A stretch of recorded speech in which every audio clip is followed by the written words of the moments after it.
Olá, sejam muito bem-vindas, sejam muito bem-vindos.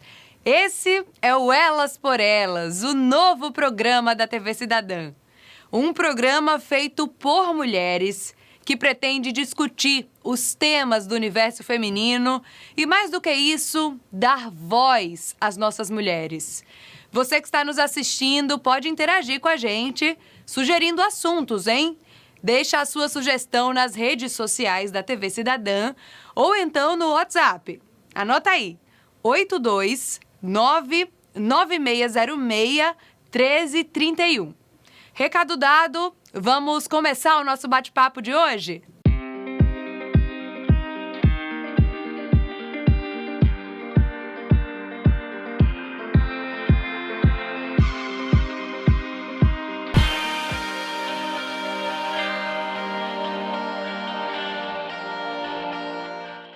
Nesta terça-feira, dia 8 de março, é comemorado o Dia Internacional da Mulher. O objetivo da data vai bem além de homenagear as mulheres e consiste em celebrar as conquistas econômicas, sociais e políticas e dar visibilidade à luta por melhores condições de vida e equidade de gênero. E aí as empresas começam a pensar em ações para essa data. Em geral, o objetivo é sim homenagear e reconhecer o esforço das colaboradoras. Mas com o passar dos anos, as comemorações foram se tornando óbvias e sempre relacionadas a questões estéticas. Então hoje, o Elas por Elas resolveu discutir quais outros aspectos poderiam ser aí levados em consideração nesse dia para que as mulheres se sentissem de fato valorizadas no mercado de trabalho. Eu estou aqui com a diretora de Recursos Humanos do Tribunal de Contas de Alagoas, Marta Varallo, e com a publicitária e empreendedora em série, como ela mesma gosta de ser chamada, Valná Dantas. Sejam muito bem-vindas. Eu agradeço muito a disponibilidade de vocês em participar desse programa de estreia, né? O Elas por Elas, o novo programa da TV Cidadã. Muito obrigada, meninas. Que honra, hein? Eu acho que é uma honra para nós, né? Estamos inaugurando Elas por Elas. Sensacional. Eu que agradeço, então. E eu acho que antes de começar, então, a nossa discussão, né? Enfim, discutir quais ações poderiam ser evitadas, o que as empresas, né, poderiam, então, fazer para valorizar, de fato, as suas mulheres. Quais políticas poderiam aí ser incluídas, né, no dia a dia das empresas? Vamos ver o que as mulheres acham. Vamos dar voz, né, a quem realmente a gente precisa dar voz aqui. A nossa repórter, Júlia Marques, foi às ruas para poder descobrir isso para a gente. Vamos descobrir, então, vamos deixar, então, ela mesma trazer essas respostas. O Elas por Elas de hoje está nesse shopping da capital alagoana e quer saber como as mulheres se sentem nessas ações que as empresas fazem em comemoração ao Dia da Mulher. A empresa atual que eu estou trabalhando, ela sempre faz um café da manhã com todas, que é o horário que estão todas reunidas, ou no final, que estão todas juntas. E como você se sentiria realmente valorizada? O que você queria que elas fizessem? No momento eu estou muito satisfeita. Mas a gente, mulher, além disso, né? A gente tem mais funções, mais disponibilidade. Somos além do que as pessoas julgam e dão motivos, porque a gente vai além de ser só mulher. Quando eu trabalhei para o tribunal, eles tinham a valorização da mulher no Dia da Mulher, né? No caso. Eles mandavam alguns folhetos, algumas coisas pra gente, como é que se diz? Comemorar essa data. Mas não passava tão percebido, assim, como outras datas comemorativas, né? E como é que você se sentiria realmente valorizada numa situação dessa? Bom, a mulher, ela tem como é que se diz? Uma força muito grande no seu ambiente de trabalho. Ela é muito guerreira e eu gostaria que, assim, se fosse para ser valorizado mais a nossa feminilidade, nossa força de vontade. Eu acho que a mulher, ela é principal no ambiente de trabalho, é muito organizada, a mulher sempre busca ter mais atenção e acho que isso deveria ser mais valorizado hoje em dia. Eu sou juíza do trabalho no TRT da 4ª Região, que corresponde ao TRT do Rio Grande do Sul. E no TRT não há exatamente uma comemoração do Dia da Mulher. O TRT da 4ª Região ele se preocupa em se engajar em todas essas políticas de valorização, seja da mulher, seja ele é contra políticas que são contra o racismo, contra a discriminação por opção sexual. Então, assim, não há uma festa da mulher, há sim um enfoque de valorização permanente, tanto da mulher quanto de todas as pessoas que integram alguma minoria.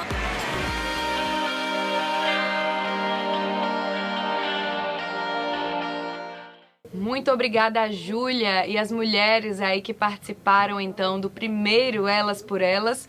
Pois é, vocês viram aí que ficou dividido, né? Teve gente que acha que poderia melhorar, né? Que gostaria de outros tipos de ações, e teve gente que disse que não, que a empresa que essa pessoa trabalha tem sim uma política de valorização que dura ali, como aquela juíza do trabalho, né, que a Júlia entrevistou, que garantiu que o TRT em que ela trabalha durante o ano inteiro tem uma política de valorização, não só das mulheres, mas como também de outros grupos aí. E então a minha primeira pergunta vai para vocês duas. Quais são os tipos de ações que deveriam ser totalmente evitados pelas empresas em uma data comemorativa como o Dia das Mulheres, então? Começa, Valnar. Eu acho que a Valnar tem uma fala muito interessante. Eu acho que a gente tem dois tipos de visões aqui, né? Porque a Valnar, ela tem uma visão corporativa em relação a empresas privadas, né? E você, Marta, mais em relação ao então, serviço se público. Né, Marta? Vocês se complementam, exatamente. Eu acredito, inclusive já considerando essa diferença, né, de público, privada, grande empresa, pequena empresa, empreendedora, empresária, autônoma, que é importante ouvir. Eu acho que a escuta, porque o problema não está na flor vermelha, não está no chocolate, não está em você dar um dia de spa, um salão para que a sua funcionária vá. Não é esse o problema. Você pode demonstrar ao longo do ano inteiro, né, um carinho, um cuidado. Se você, hoje eu ganhei uma massagem e eu estou indo muito feliz. Não é meu aniversário, não tem data comemorativa, não é nada específico, mas eu me senti acarinhada e eu acho que isso é legal. Então, não vejo que o problema é o bombom ou é a flor vermelha. Eu acho que o problema é você não ouvir seus funcionários, independente do gênero, não dar espaço, não dar voz, né, para que eles digam como gostariam de ser mais valorizados, como eles gostariam de trabalhar melhor naquele ambiente. E aí, na data, né, fica até uma coisa um pouco... Não encaixa bem, né? Na data, é como você tratar a pessoa o ano inteiro com indiferença e no dia do aniversário dela você manda uma cesta de café da manhã. Então, o problema não é a cesta, é que eu vou receber aquilo como um desconforto. Então, eu acho que o ideal para cada empresa, até porque cada formato, né, cada corporação tem um formato, tem uma estrutura física, tem um ambiente de trabalho diferente, o ideal seria ouvir. Eu acho que é algo tão, assim... básico, mas que funciona muito. Então, perguntar para esses colaboradores, para essas mulheres, né? Como você se sentiria melhor? Como você se sentiria mais valorizada trabalhando aqui? Tem até um episódio do meu podcast que eu falo, não deseje Feliz Dia da Mulher, não poste nada no Dia da Mulher.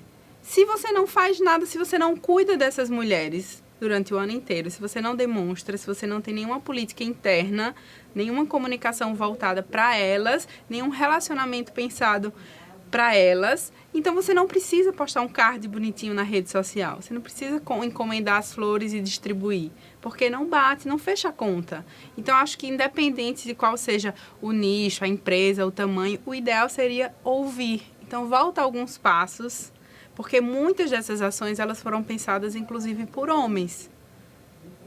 Então, quem tem que escolher como se sente homenageada ou como deseja trabalhar no dia a dia é a própria mulher. Então, acho que ouvir seria, para mim, a melhor solução. Marta. Eu acho que eu já vou para um enfoque assim, na verdade a história e a evolução feminina são coisas excepcionais, né? Você olha para trás, enxerga uma realidade, você olha hoje, a gente ainda tem muito a evoluir, mas eu sou muito otimista porque a mulher é um bicho persistente, resistente, né?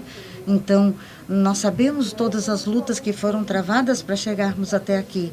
E nós estamos cada vez mais preparadas para continuarmos essa luta. Então, de fato, eu concordo com a Valná. Eu acho que ouvir as mulheres e entender o que elas... O que as fariam mais felizes naquele dia, que talvez não fosse naquele dia, fosse numa postura da empresa o ano inteiro. Fosse não apenas naquele dia, exatamente como a Valná disse. Aquele dia seria um dia efetivamente especial. E não um dia. Fosse a cerejinha do bolo, Isso. né?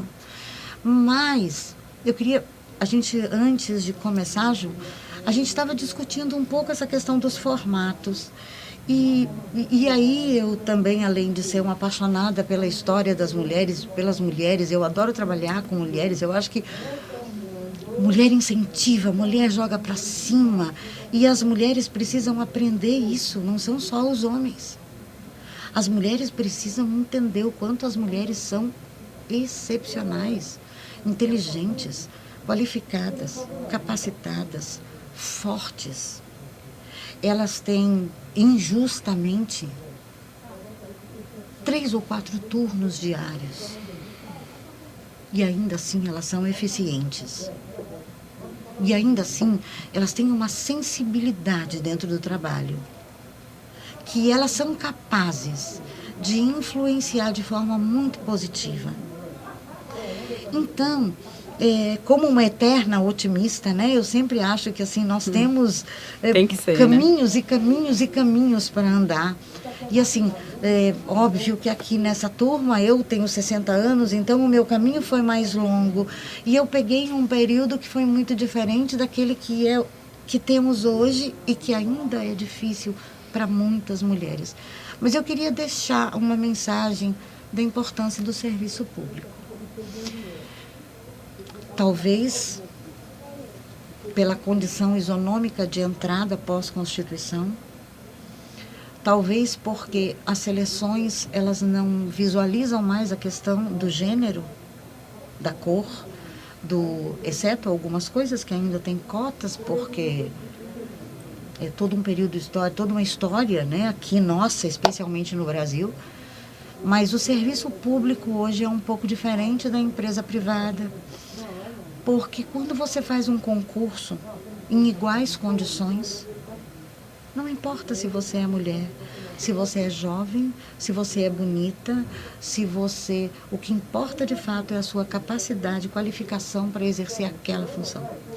E eu observo, e a gente também estava conversando, né, Valná, que existem alguns setores do serviço público hoje, Juliana, que ele é predominantemente feminino.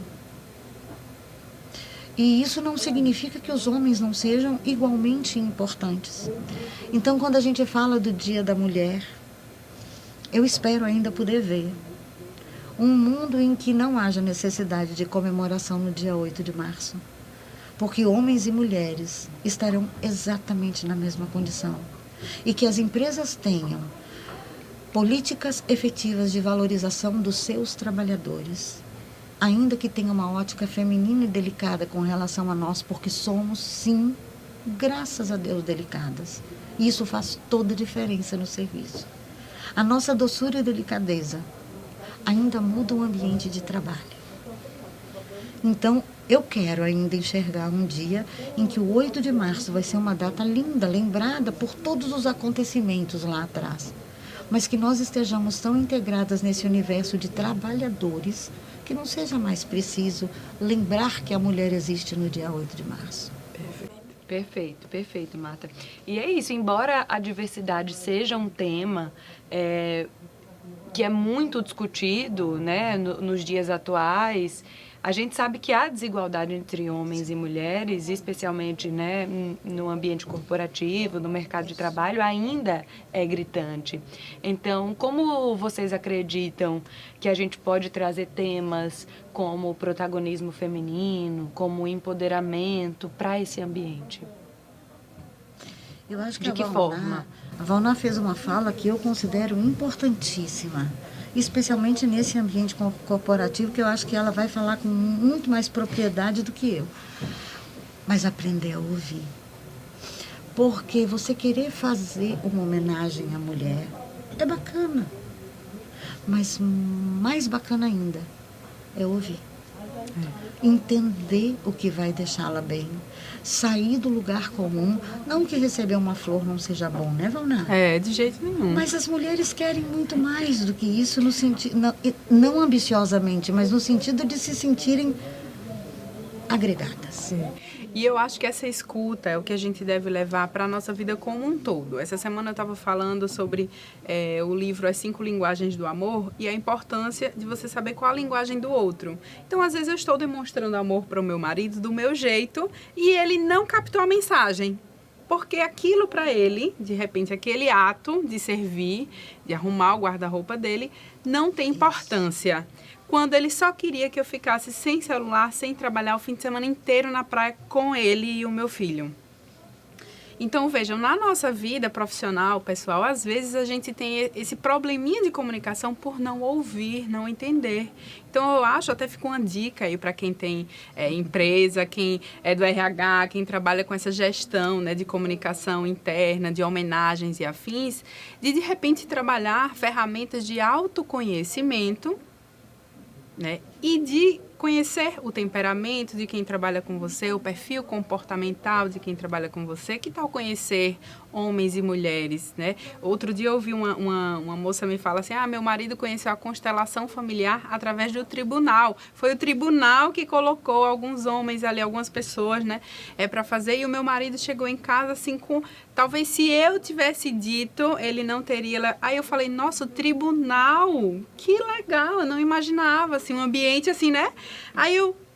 Olha os nossos rótulos. Então, eu acho que quebrar esses paradigmas, trazendo ferramentas de autoconhecimento e de escuta para que você conheça o outro, você vai conseguir homenagear, comunicar e ter resultados de forma muito mais assertiva. Valná, mas você acredita que essa questão da desigualdade é o que faz com que muitas mulheres, por exemplo, escolham esse caminho do empreendedorismo, por exemplo, escolham sair desse ambiente, né, corporativo, do tradicional, digamos assim, né, das empresas, para poder empreender, abrir o próprio negócio? A fala da Marta de a mulher com 3 turnos, né, muitas vezes porque é ser mulher, ser mãe, esposa, dar conta da casa, das demandas da casa. E tem que ser eficiente no trabalho. Que ser eficiente em todas elas, e no trabalho, muitas vezes, sim, faz com que a mulher ela queira ter liberdade de tempo, ela queira desacelerar. Porque muitas mães que têm que voltar a trabalhar e o seu filho está com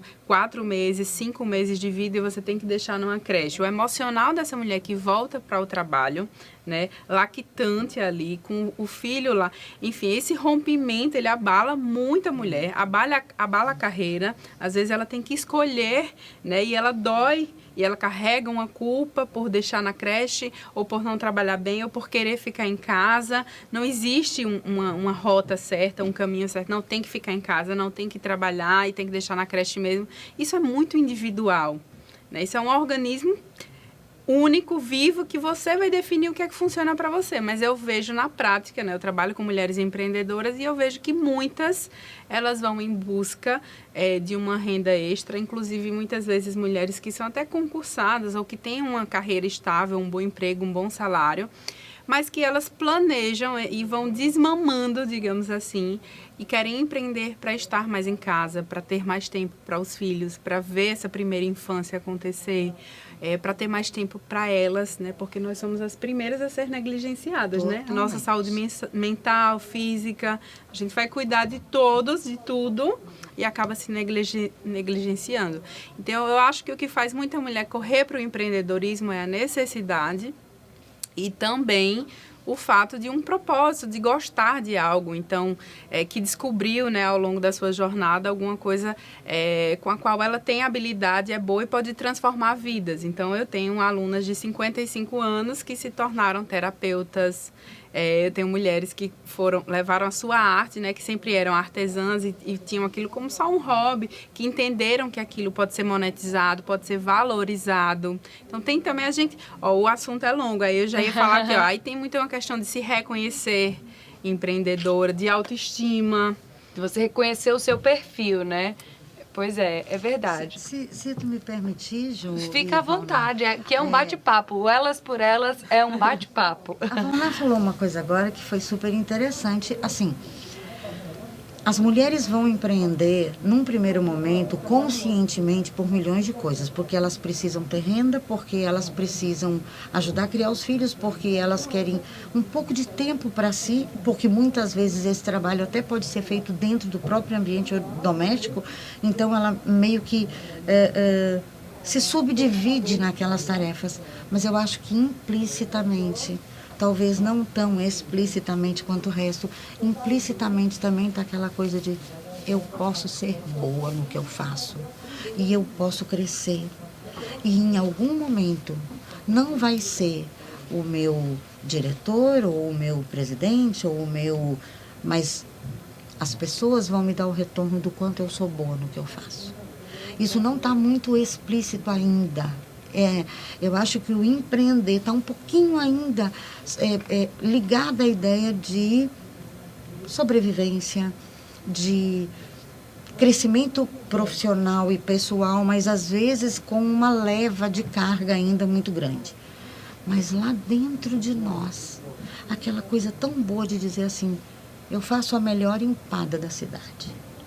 É verdade, e isso não é muito comum, até porque a gente conversava aqui sobre a síndrome da impostora, né? Durante as nossas pesquisas, a equipe do Elas por Elas, nós descobrimos esse termo, síndrome da impostora. Vocês sabem o que significa? Eu sei que vocês sabem, mas pode ser que você que está em casa, você que está nos assistindo, não saiba. Eu mesmo não sabia o que isso significava, mas acabei descobrindo e acabei, inclusive, entendendo que já passei por isso.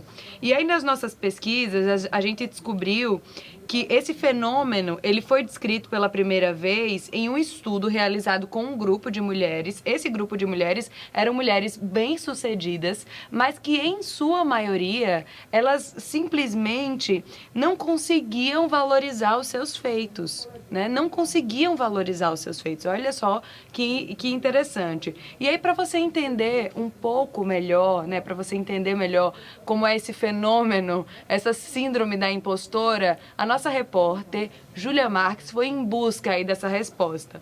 Olha só. Você já se sentiu incapaz de realizar determinada função? Ou então achou que não era boa o suficiente na sua profissão? Você não é a única mulher que sentiu isso. Você já foi vítima da síndrome da impostora. E para explicar um pouco mais sobre o assunto, eu estou aqui com a psicóloga Amanda Farias. Amanda, o que é a síndrome da impostora? A síndrome da impostora, ela é uma visão distorcida, de forma negativa, que o sujeito faz sobre si. É importante ressaltar que ela não é um diagnóstico, ela não é patologia, ela é um sintoma de alguns quadros clínicos, como ansiedade, depressão e TDAH. E como nós podemos identificar? Indivíduos que têm um padrão de comportamento sempre negativo, sempre muito inseguro com relação a todas as áreas, e é um comportamento constante, é um alerta já. E como nós podemos lidar com isso? O que é que pode ser feito? A terapia, ela ajuda muito por ser um processo investigativo, né? A gente vai identificar no processo terapêutico a fonte, a base desse comportamento, para que assim auxilie o indivíduo a refazer, né? Esse padrão de comportamento. E no caso das mulheres que sempre têm esse peso a mais de um trabalho, existem, a maioria dos casos, no caso, acontecem com mulheres? Sim, a grande maioria das pesquisas apontam que as mulheres são acometidas de forma maior, de número maior, né? Por toda a cobrança que recebem da sociedade, de profissional, fisicamente falando, né, de padrão. Então, elas acabam sendo acometidas a mais com essa síndrome. E você, Juliana? E nossas entrevistadas aí no estúdio? Vocês já foram vítimas da síndrome da impostora?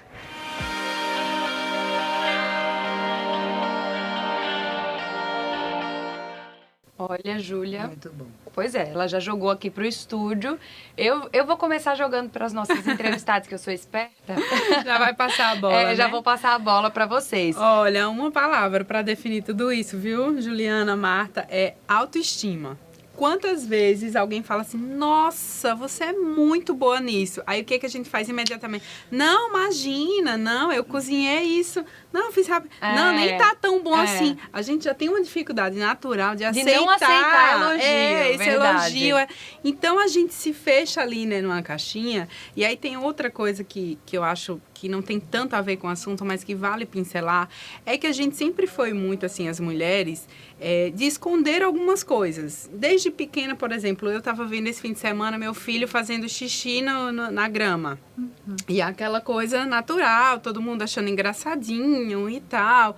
A menina, né, é aquela coisa assim, vai lá no banheiro. Então tem aquele pudor, tem aquela coisa. Então, em diversos aspectos da nossa vida, da vida feminina, do desenvolver da mulher, nós fomos nos guardando e ficando, então reprimidas, né? Ou aquela coisa assim, né, da modéstia, ou de para você não ser arrogante, para você não ser metida. Então, quando você diz assim, eu sou maravilhosa, eu sou a melhor, eu sou uma deusa. Então, às vezes eu dou uma aula e eu falo no final, eu sou rainha demais. Meu Deus, uma aula dessa, ninguém dá uma aula dessa. Aí tem gente que olha aquilo, acha que é só uma brincadeira, e tem gente que olha e fala, nossa, ela se acha.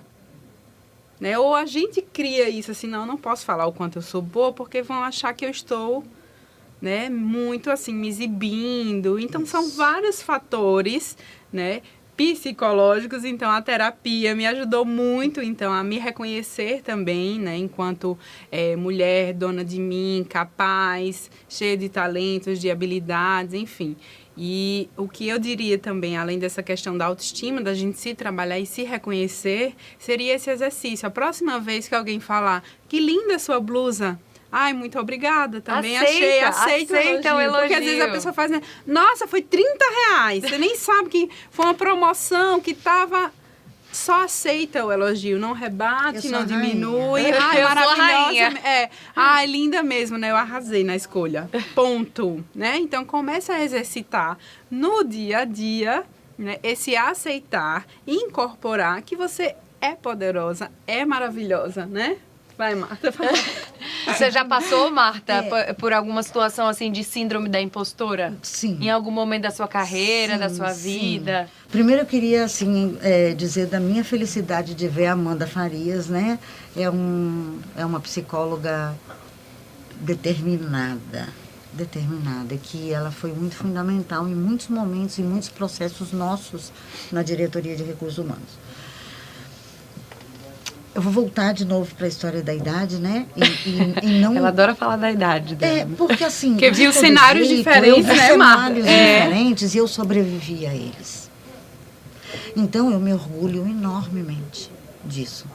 Mas, sim, eu acho que eu vivi a síndrome e de uma forma muito mais grosseira. Por exemplo, trabalhava numa área do serviço público que era predominantemente masculina, porque lidava com... orçamento, finanças, que eram áreas muito masculinas. Gestão pública era masculino. E lá fui eu, nova, bonitinha. E aí você já tem aquele... Porque você já entra estereotipada. E a própria mulher ajuda a fazer isso. Porque você vê uma mulher loira, linda, perfeita, maravilhosa, inteligentíssima, e você já vem com aquela ideia de Caco Antibes da loira burra. Como assim? Né? Ou você vê uma negra perfeita, com um cabelo afro desse tamanho, linda de morrer, com uma capacidade genial, como nós temos aqui no tribunal, inclusive exemplos disso, de pessoas que cresceram gigantemente. E tem os dois perfis. E aí eu entro novinha num ambiente desse. E sim, eu passei pela síndrome da impostora da pior forma. E hoje eu tento vencer. Eu não trabalhava de vestido. Nunca. Porque era como se eu estivesse dando lugar a qualquer tipo de brincadeira um pouco mais maliciosa pelo fato de estar de vestido. Então eu trabalhava de calça, porque eu me igualava. Isso é um boicote. Sim, sem dúvida. Né? Eu me despersonalizava na minha condição de mulher, de mãe, de ser uma pessoa doce. E eu sou, porque eu tinha que bater na mesa igualzinho todos eles faziam. Óbvio que com o passar do tempo eu venci isso. E hoje, pouco me interessa o que estiverem pensando, porque hoje eu tenho absoluta certeza do caminho que eu trilhei. Então, eu não estou nem aí, Juliana. Para esse tipo de situação, eu não tenho mais tempo. Agora, o meu tempo é de crescer. É de dizer assim, eu dei a melhor aula do mundo. Essa blusa é bonita, é linda de morrer, eu tenho um ótimo gosto em escolher uma blusa. Então, sim, eu acho que todas nós, especialmente nós que de alguma forma fomos crescendo, em algum momento nós vivemos a síndrome. Porque nada mais é do que um boicote, porque nada mais é do que não se enxergar. Você vai lá na frente do espelho, é engraçado isso. Alguém olha para nós, para qualquer uma de nós e diz assim, como você é bonita. Você é bonita. E aqui eu não estou falando nem no campo profissional para você, sim, porque você vive as câmeras todo dia. Mas quando a gente chega de noite em casa, que a gente se olha, a gente fica procurando aquela mulher bonita que alguém disse que era bonita. Até isso a gente ainda tem dificuldade. É verdade. Eu vivi a síndrome, você falou, eu vivi a síndrome ainda muito nova também. Quando eu tinha 22 anos, eu comecei muito nova na profissão e aos 22 anos eu já era apresentadora de um telejornal que passava ao vivo, né, em uma das emissoras maiores do estado. E as pessoas chegavam para mim e me elogiavam e eu simplesmente não conseguia valorizar aquele cargo. Eu não conseguia entender, apesar de ter lutado muito, apesar de ainda na faculdade ter me preparado, ter investido em mim, dos meus pais terem investido em mim, eu não conseguia enxergar tudo aquilo. E então eu vivi essa síndrome também. E durante muito tempo eu não me permitia, eu acho, na verdade, eu só conseguia enxergar as críticas. Quando alguém chegava para mim e dizia, você ainda precisa melhorar sua voz ainda é um pouco de adolescente. Era isso que eu enxergava. Incomodava mais? E mais do que as críticas incomodavam mais do que os elogios me fortaleciam, né? Isso era muito mais forte. Então eu acho que em algum momento, sim, dessa minha transição aí, eu passei também por essa na verdade, até hoje, eu acho que em alguns momentos a gente cai nessa armadilha. A gente tem que ficar sempre vigilante. É verdade. E aí, por isso que a gente resolveu trazer esse assunto, porque essa é uma sugestão nossa. Uma sugestão aqui do Elas por Elas, para que, assim como a Valná sugeriu aí, né, para que pessoal que trabalha com RH, né, estude um pouquinho essa questão do autoconhecimento, a gente traz essa sugestão também. Isso é um ótimo tema. Para ligado à nossa autoestima, exatamente, né? A autoestima das mulheres. Então, esse é um bom tema para ser discutido nesse momento aí de Dia das Mulheres, uma palestra, um workshop, né? A gente já está extrapolando aqui o nosso tempo, afinal de contas, a conversa tá tão boa, né? A gente falou sobre tanta coisa aqui e eu adorei fazer esse nosso primeiro programa com vocês. Acho que a gente não poderia ter escolhido convidadas melhores. Muito e obrigada. Eu gostaria, então, que vocês deixassem aí alguma mensagem, alguma conclusão aqui desse tema que a gente discutiu. Fiquem à vontade. Eu vou deixar programa de vocês. Fechar, mas eu queria falar uma coisa que é bacana. Aqui no tribunal, nós temos, ligado à Diretoria de Recursos Humanos, e ainda muito incipiente em algumas ações, mas eu acho que a gente vem crescendo, nós temos um centro de saúde onde nós temos uma psiquiatra, nós temos psicólogos, nós temos assistentes sociais, nós temos uma gama de profissionais de saúde absolutamente habilitados para esse trabalho. Então, eu achei bacana agora, a gente ontem à noite estava discutindo sobre a questão do Dia das Mulheres e estávamos exatamente nesse grupo, elas estão ligadas diretamente à minha diretoria, porque não deixa de ser uma política de valorização, e nós abordamos exatamente essa coisa desse grupo de saúde hoje, fazer uma abordagem mesmo positivista, de jogar para cima e de começar a buscar. Então, para as nossas mulheres do tribunal, eu deixaria um recado. Não hesitem em procurar psicóloga, não hesitem em procurar psiquiatra, não hesitem em buscar ajuda, porque a terapia liberta. E nós temos isso hoje aqui dentro. E essa é uma política de valorização dos servidores para os servidores. Mas por que não também incentivá-la maior, de forma muito mais intensa, as nossas mulheres, para que a gente se liberte dessa síndrome, né? Que seja menos uma na nossa vida.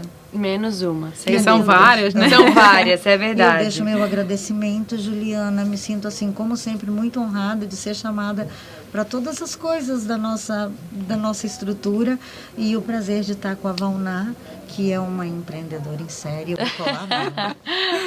Cola nela que é sucesso. Cola nela que é sucesso. E o meu recado, complementando que a importância que a Marta já falou de procurar ajuda, a gente tem essa dificuldade, né? A gente tem dificuldade de delegar, de pedir ajuda, né? A gente é tão delicada também, tão humana, tão sensível, e ao mesmo tempo a gente cria essa coisa de que tem que dar conta, tem que dar certo, vou sustentar, vou... Mas nós somos humanas e nós precisamos de ajuda. E o meu recado é para que as mulheres, elas apoiem outras mulheres. Então, você é mãe, você tem a babá do seu filho, você tem uma empregada doméstica, você tem uma pessoa que trabalha com você, você tem uma parceira de trabalho, uma sócia, enfim. Você pode demonstrar esse cuidado no dia a dia para as mulheres que te rodeiam. Isso. Não só no Dia da Mulher, mas sempre, e não só para o seu chefe ou alguma parceria estratégica, mas para todas as pessoas que te rodeiam, em que você pode transformar o dia dela, a rotina dela, enfim. Então, tem uma frase que aqui é o meu lema de trabalho, todas as minhas empresas, né, os meus projetos dessa empreendedora em série, elas seguem sempre o mesmo lema, né, que é o meu letreiro lá, meu luminoso, que é mulheres apoiam mulheres. Então, eu acho que se a gente exercitar esse mantra e cuidar umas das outras, a gente vai ter um mundo muito mais leve, gostoso, produtivo e feliz. Meninas, muito obrigada. Só agradecimento a vocês pela disponibilidade, pela participação, pelos esclarecimentos, pela contribuição de vocês. Muito obrigada. Muito mais sucesso para vocês. Amém. E para as nossas mulheres, a única coisa que eu posso desejar é parabéns, um feliz dia, muita força, né? Afinal de contas, a nossa luta continua. E é isso, eu acho que se a gente pode deixar uma reflexão final, é essa, né? Não vamos focar apenas em ações pontuais, vamos continuar promovendo aí a equidade de gênero, né? A busca, então, pela saúde mental, e é isso. E para a gente poder fazer isso, a gente precisa realmente mudar a nossa cultura, mexer aí na questão estrutural da nossa empresa. Isso vai muito além, realmente. É isso, o Elas por Elas de hoje fica por aqui. Eu espero você, hein? Um beijo grande, até a próxima.